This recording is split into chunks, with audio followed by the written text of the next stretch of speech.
All right, so we've gotten through chapter 9 through 16 of Candide.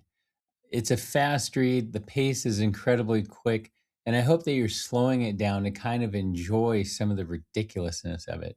It's a little bit difficult because Voltaire writes this with such a quick pace, and it's very intentional because he's just kind of showing how quick and fast everything kind of happens in a sense that people can adapt, people can change, and any of the structures that we have, whether it's like rank, religious order, status, wealth, it doesn't really matter. Things can change so quickly that, 1 second you're a duke, you're a baron, you're an inquisitor, and the next you're dead or you're exiled or you're being punished.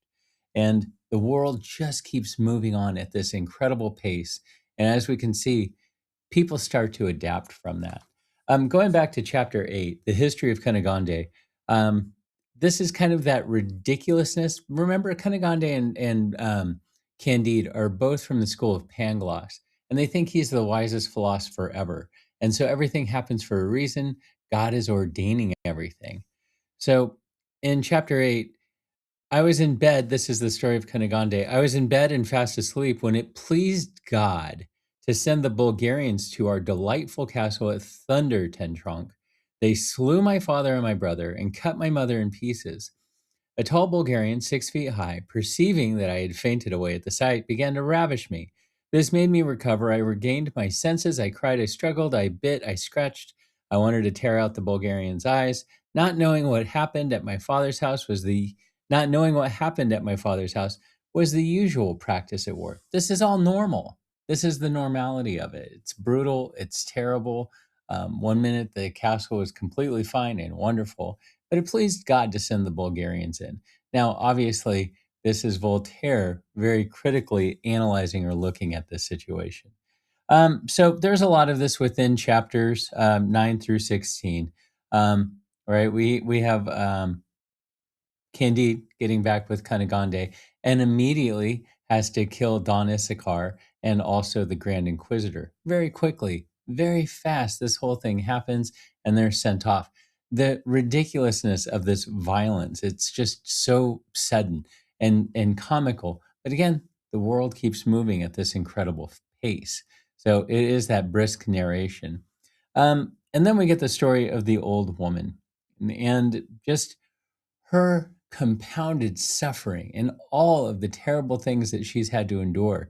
And remember, she started out as what? The daughter of a pope, um, Pope Urban X, and Princess of Palestrina. So she comes from a very high position and she's fallen and gone through so much. All of her suffering, again, is heaped upon it, you know, so that it seems so ridiculous that there's no way any type of optimism can survive this retelling. But again, both Candide and Cunegonde, disciples of Pangloss, even though they saw him getting hung while Candide was getting whipped, they still find some absurd notion of clinging to this optimism in spite of it all. And so, rank, nobility, prestige, they're all being mocked, they're all being discarded. None of it can protect you from the violence of the world. So, really pay attention, as we see the absurdity of the attacks that are occurring on both wealth, privilege, rank, and even prestige within the religious orders. Voltaire is specifically targeting the religious hypocrisy that's been institutionalized and wreaks such terrible violence on people. So, we also get introduced to Cacambo, and Cacambo is like the opposite of Pangloss. He's extremely practical. He has seen the world. He is adaptable, and he may be the only person within this entire novel that's not really treated so much as a ridiculous caricature. I mean, the old woman who's missing one buttock because it was cut off for food in the middle of a siege. There are reports that there were some aspects of cannibalism within some of these medieval type of wars. And so this is like a satirical exaggeration of something that may have occurred, but is being embellished to the point of ridiculousness. And of course, if Voltaire is going to mock it a little bit by having one buttock removed from a woman. There's an obvious joke within that.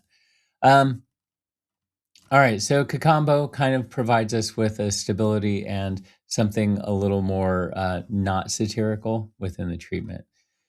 Moving on through 9 through 16, just keep a lookout. Again, we have the optimism that's detached from reality, more religious hypocrisy, aristocratic vanity. Kanagande's brother comes back and immediately starts to reassert himself with all of his wealth and privilege. And of course, Candide being pushed into violence once more. Candide, so optimistic and so naive, and yet so violent. Who knew that this was such a possibility? And so, institutional corruption and the fragility of civilization. You can see, ranks are given, ranks are taken away. One second, Candide is suddenly a captain. And when did he become a captain? When did that happen?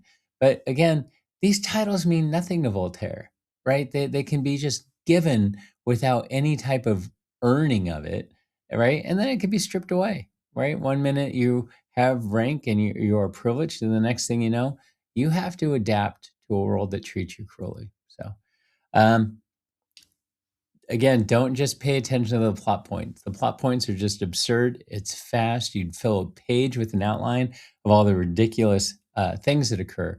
But really pay attention to what is happening to whom and what are the implications of it from a satirical point of view. Some of the things you might want to research and just say, like, um, who is this supposed to be? Or what significance does this have? But then a lot of it you can just look at on the face of it and say, oh, what we're doing here is we're attacking this aspect of society, this aspect of institutionalized religion, or this aspect of cruelty that's just discharged so freely and in a civilized manner and kind of washed and purified as something that just should happen or it's God ordained. So, a lot to go over. Hope you're enjoying the novel.